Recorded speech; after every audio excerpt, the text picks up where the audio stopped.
घर छोड़ने के बाद की यात्रा, संघर्ष और साधना की गहराई। यह कथा प्रेमानंद जी महाराज के आध्यात्मिक जीवन से जुड़ी जनश्रुतियों, भक्तों की स्मृतियों और संत परंपरा में प्रचलित भावों पर आधारित है। इसका उद्देश्य श्रद्धा और आत्मिक प्रेरणा है, ना कि ऐतिहासिक दावा। दोस्त, घर छोड़ देना सबसे आसान काम लगता है, पर घर के बाद का रास्ता सबसे कठिन होता है।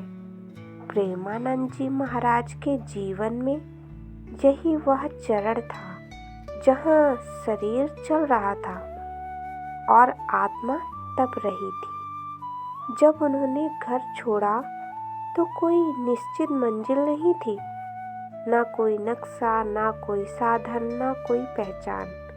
बस एक ही भाव, जहाँ ईश्वर ले जाएंगे वहीं रुक जाऊंगा।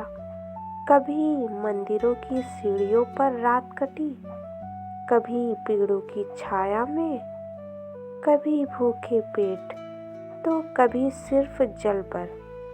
कहा जाता है कि उस समय उनके सामने कई परीक्षाएं आईं।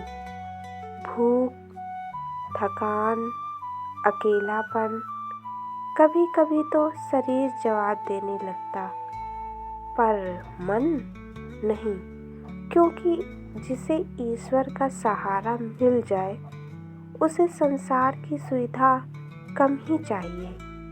इन्हीं कठिन दिनों में उनकी साधना गहरी होने लगी। नाम स्मरण, मौन और भीतर की यात्रा। घंटों एक ही स्थान पर बैठना, आंखें बंद, श्वास के साथ नाम। यह साधना दिखावे की नहीं थी, यह जीवन की साधना थी। धीरे धीरे उनके चेहरे पर एक अलग ही शांति दिखने लगी। वह शांति जो भूख से नहीं टूटती, जो कष्ट से नहीं डरती। कहा जाता है कि उनकी आंखों में अब संसार नहीं, ईश्वर झलकने लगे थे।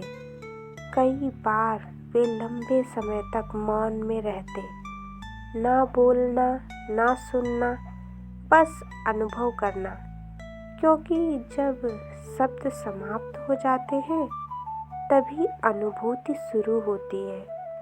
दोस्त, ईश्वर का मार्ग कठिन जरूर है, पर खोखला नहीं। जो इस मार्ग पर चलता है वह धीरे धीरे अपने भीतर पूरा ब्रह्मांड पा लेता है। और यही साधना एक साधारण बालक को एक दिव्य संत की ओर ले जाती है। अगले पार्ट में हम जानेंगे गुरु कृपा कैसे प्राप्त हुई। वह कौन सा क्षण था जब जीवन पूरी तरह बदल गया। लोगों ने उन्हें कैसे पहचानना शुरू किया।